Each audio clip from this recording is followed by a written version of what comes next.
I'm a proud Jamaican child. I play with my mates in the lush parks. We go to the rivers to splash and play.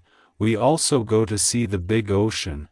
It is called a beach. Our beaches are blue like the sky. My parents keep a close watch. My daddy swirl me on a float.